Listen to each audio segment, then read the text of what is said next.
Hello there friends, welcome to my Zone Online School. My name is Miss Guriras and I have a friend here with me. This week we'll talk about, this week's theme, will be culture and cultural events. But before we can start, let's quickly sanitize our hands. And make sure you sanitize them nicely so that we can keep our hands all germ-free. Now, today's lesson will be all about calendar, comparing and place values.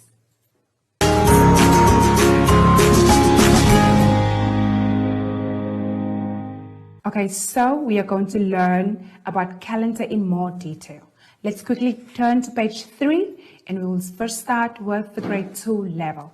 And I will explain to you what a calendar is. A calendar is a chart that shows the days, weeks, months of the year. And now here I have a calendar for you for May. But this one is not the whole full calendar. This is only a monthly one. All right. So here we have the days of the week on the first row here. And then we have all the boxes with the numbers in them. For example, if we have to look on the date, the 6th of May, it will be on Wednesday because the 6th is under the Wednesday date. And all the numbers in those boxes stands for the Wednesday. We can always count the boxes. For example, 1, 2, 3, 4, 5, 6 boxes. We have 6 boxes, but it doesn't necessarily mean that we have 6 Wednesdays. We only count the boxes with the days in them. All right. For example, if we have to look at the Sunday of May, it has 1, 2, 3, 4, 5, 6 boxes. But how many Sundays do you think we have? We only count the boxes with the numbers in them. So we have 1, 2, 3, 4, 5 boxes with the numbers. So we have 5 Sundays in the month of May. We also have to know the difference between the day and the date. Okay, when we are referring to the day of the month, we have to mention the day's name. For example, Tuesday, Wednesday, Thursday, and so on. But when we have to look at the date, when you are being asked about the date, we look at the numbers inside of the calendar. All right. Okay.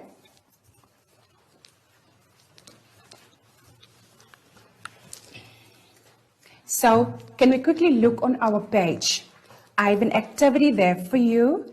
So whenever you need to fill in this calendar, you have to have one by your side in order to fill in all the empty boxes with the correct dates. All right. So we have also an activity for you there whereby you will need to complete all the sentences. I am going to do for you the first and the second one. The rest you have to do it on your own. For example, the name of the month. What do you think is the name of the month? So you need to look on the calendar because every month has a name which is written on top of the calendar, right? So look at the name of the month. The answer will be there on top. So you have to fill in May because we are busy with May month. The second one will be the month has days. How many days does the month of May have? Can you help me with that, Landre? The days of the month. Then you look at the number of the dates that we have. What is the last number there? 31. 31, eh? That's correct. It's 31 days. So for the rest of the worksheet, 3, 4, 5, 6, and 7, I would like for you to complete that at home. And remember to have a calendar with you to help you. Now, how about we turn to page 4 for the grade 3 level. Now, there we have all of the months of the year, but they are actually not in the correct order. So I have a calendar here. So I would like for us to read all the names, the months of the year here for us, with us, sorry. The first month is the January. The second one will be February. And then we have March, which is the third. Then we have April, which is the fourth. Landre, what do you think the fifth month will be? May will be? It will be the fifth month, all right? And then we have September, we have May here. And then we have June following, which will be the sixth month. Very good. Then we have July, the 7th. Then we have August, the 8th. And then we have September, Landre, the 9th. And then we have October, the 10th. And then we have November, which will be our 11th month. And then we have our last month, which will be our December. Okay, that's how we count the names of the months orderly, accordingly to our calendar. We have January, February, March, April, May, June, July, August, September, October, November, and December. So we have 12 months in a year. For example, if I have to ask you, Leandre, what month comes before February? So what do? We go to the month of February and we look at the month that we get before February. Which one comes first?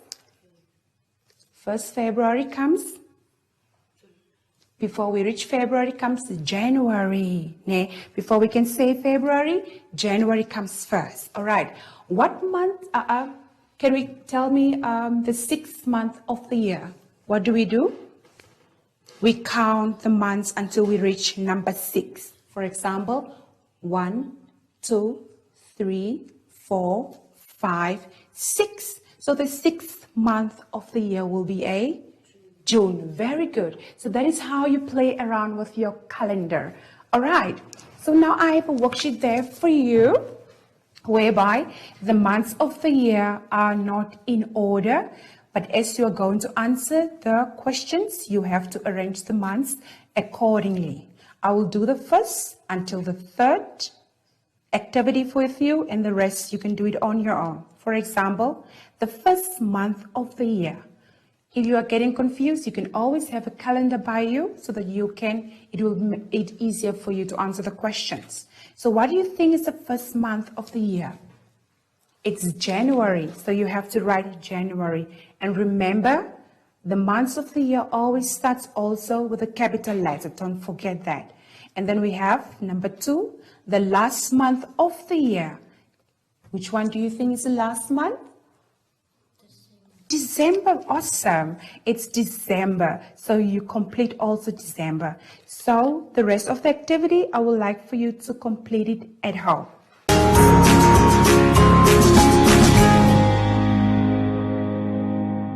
Right. I hope you have enjoyed your last activity about calendar. Now we will look on page 5 and then we will focus on comparisons. Okay. Come, Leandre, quickly.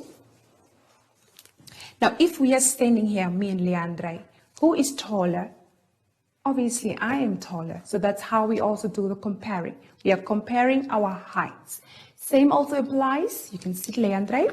Same also applies when we have to compare the numbers. When we are comparing the numbers, we have to check which one is smaller than the other. For example, if I have a number here, let me just quickly write roughly a number here, a 12 and a 22. Now, how will we know which one is bigger than the other one? How can we compare these two numbers? We can first look on by looking at the numbers on the tens side. On the tens, which of these two numbers are bigger? This one, obviously, because this one has a 2 and this one has a 1. So We encircle the one that is bigger, which will be a 22. Let's quickly look on this one, the 14 and a 15.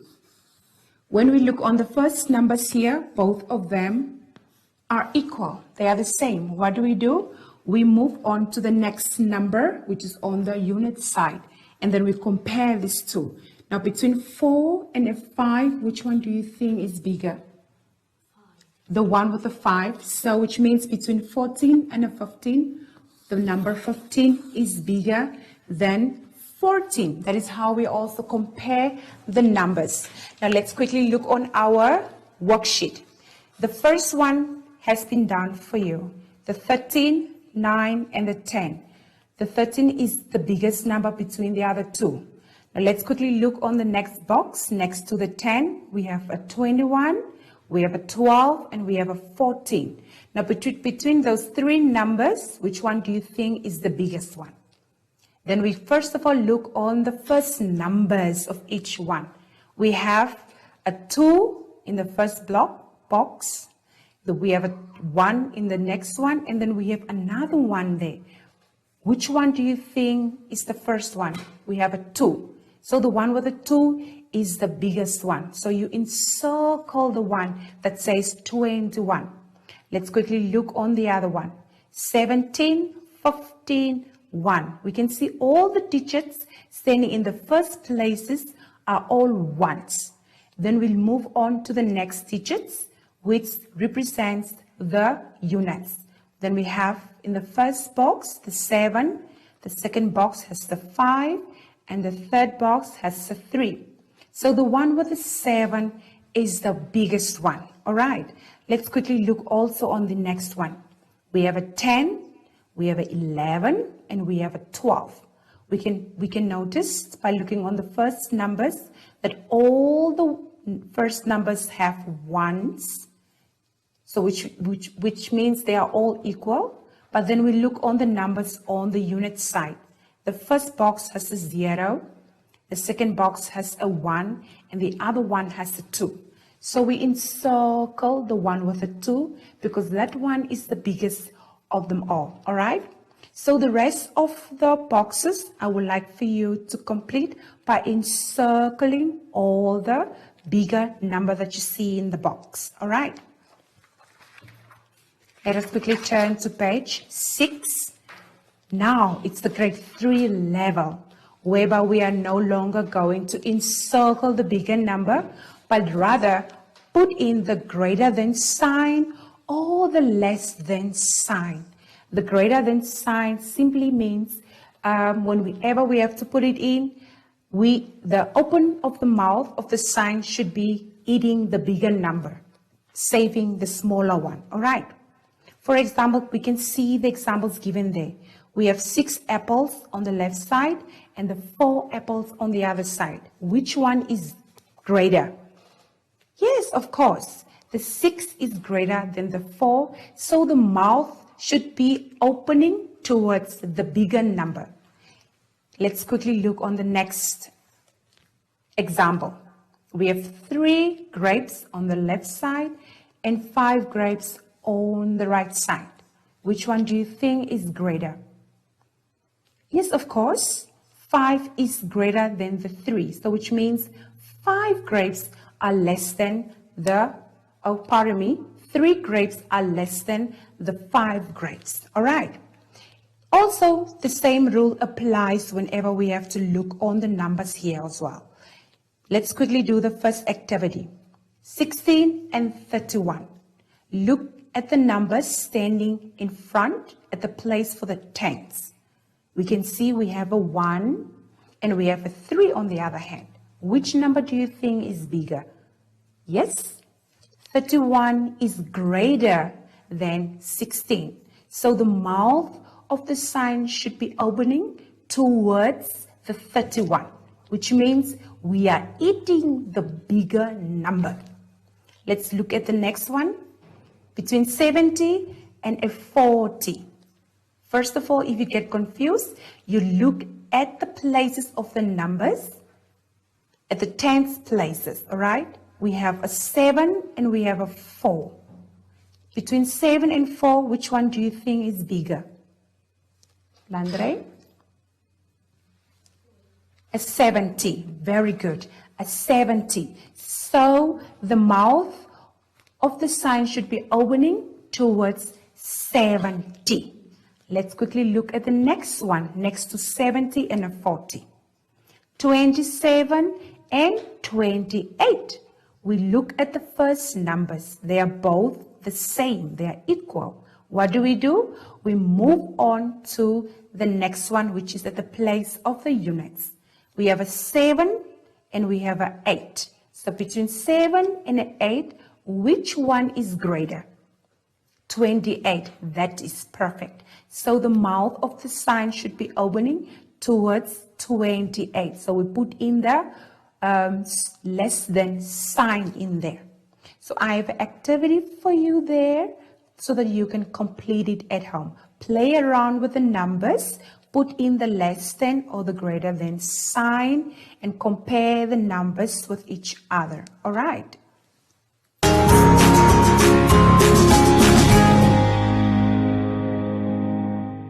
I hope you've enjoyed our previous lesson regarding comparisons. Now turn to page 7. On grade 3 level, we will look at the place values. But what are place values?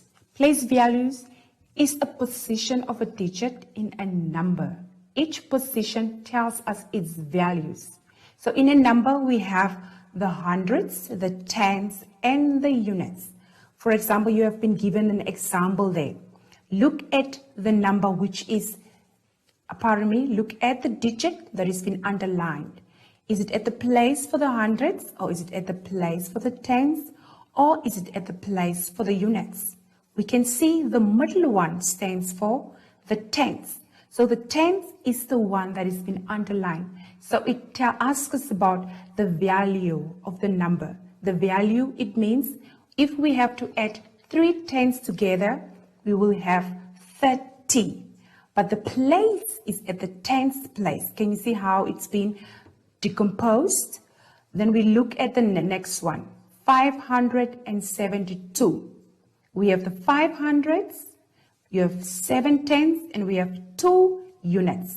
The units place is been underlined. So it means the place value for the unit, for the 2, is the units.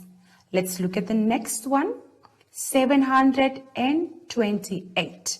So there's a line under the hundreds place. So which means we have the 700s, okay? But there's a difference between the place and the value of the number. Can you see all the numbers in the middle? For example, the 30, the 2, and the 700 are the values of the underlined number.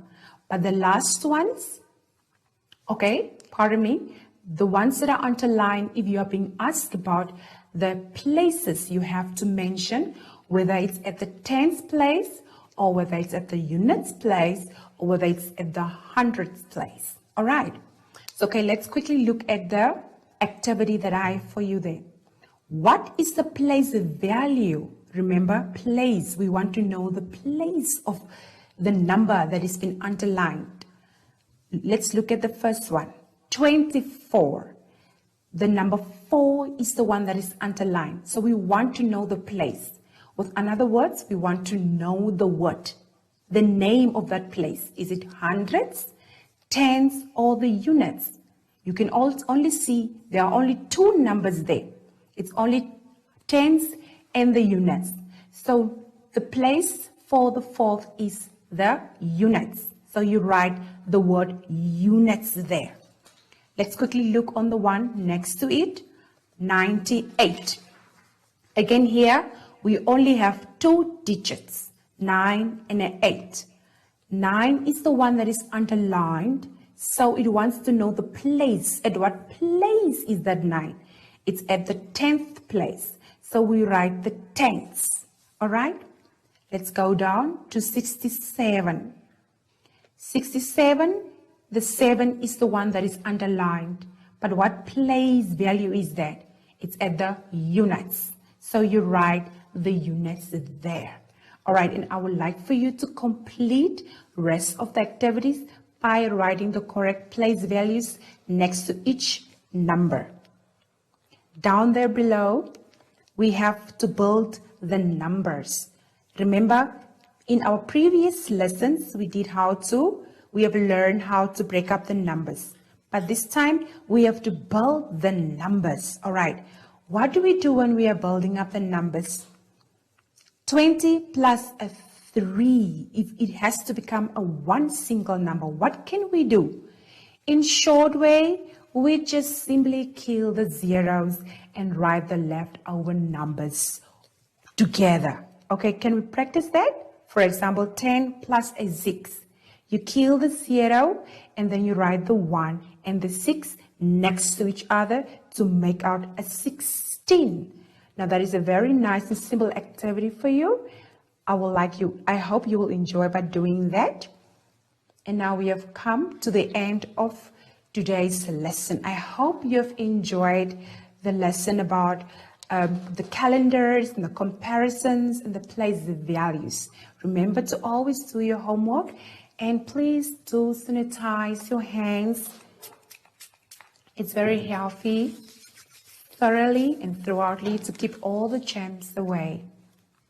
And don't forget about Sushi. So she wants to say something.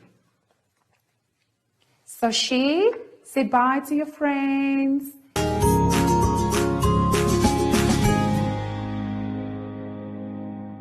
Hi everyone, my name is Shoshi and I am back. My mommy used to tell me that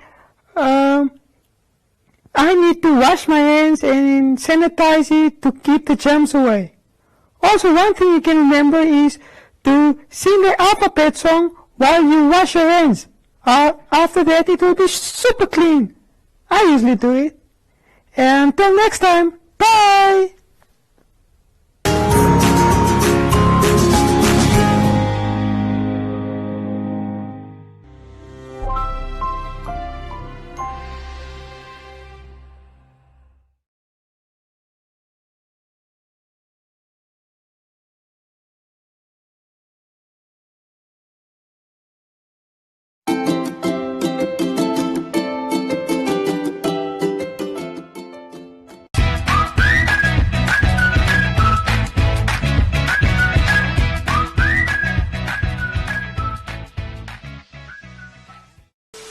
Hip-hop was born to speak on urban life.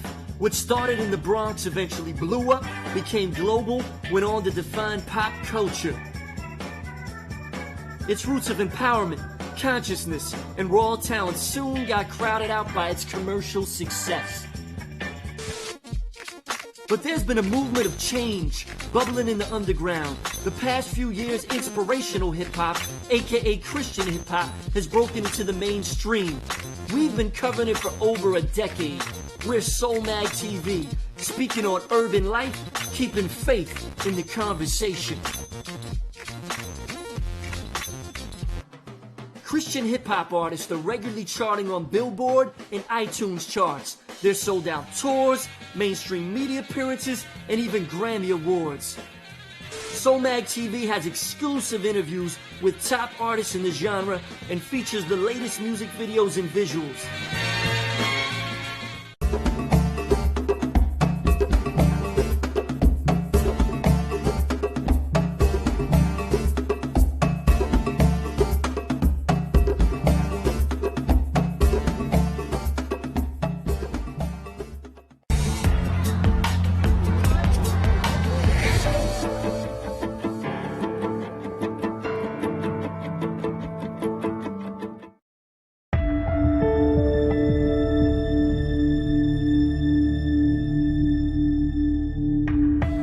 Humanitarian crises are all too familiar to television viewers. Civil wars that cause huge movements of refugees, worldwide pandemics, and natural disasters like earthquakes and tsunamis. This is the way most of us are used to seeing these heart-wrenching events, on a screen in front of us, watching passively. But what if you could step into the frame and actually feel what it's like for the individuals on the ground. People come out of it feeling enlightened and often moved and often ready to take action. A lot of people automatically say, well, what can I do? How can I get involved? Garbo Aurora is leading a team at the United Nations who are using cutting-edge technology to raise awareness, empathy and funds, both to respond to humanitarian crises and to bolster support for a new set of sustainable development goals around the globe.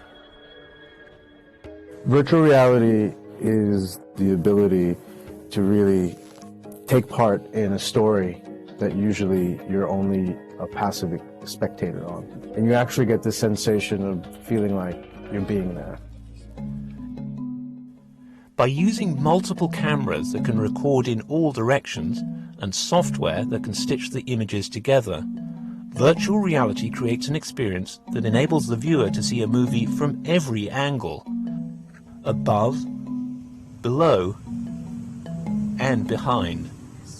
It's exciting for the UN, to be involved in some of those early experiments of how we're trying to tell stories, make these films, and work with some of the most cutting-edge people in the industry on it. So the UN reached out to us and connected, and we realized that there was a great opportunity here to tell some very important stories and to tell them in a way that we thought would be totally new and highly impactful. The way that I define virtual reality at this point in time is basically the hacking of your senses to convince you that you're somewhere other than where you are. Often, I think of it as a sense of vulnerability. So one of the things we've realized in some of our stories is you have a heightened sense of empathy and a heightened sense of connection as a result of that vulnerability. That heightened sense of connection and empathy was exactly what Garbo Aurora was looking to create at the World Economic Forum in Davos, Switzerland. Not only to inspire leaders to take action, but also to influence donors to increase funding for disaster response efforts. I'd started experimenting with using innovative ways of advocacy, and I started talking to a lot of different partners and people. What could we do that would be incredible? And someone said, I just came from a meeting at Samsung, and, with some of these other virtual reality headsets, wouldn't it be amazing if you got all of those elite people who could actually go to a refugee camp, or they could go to an Ebola clinic? I just really felt it would get our issues highlighted. In addition to the screenings at Davos, virtual reality portals have been set up to view the films at high-level political forums around the world. The virtual reality film on display was Clouds Over Sidra. Clouds Over Sidra is a short film in virtual reality about a girl named Sidra who lives in Zatari camp, which is a Syrian refugee camp in Jordan. And it is a story about a young girl who is giving you a tour of the camp, of what it's like, what her life is like. When the film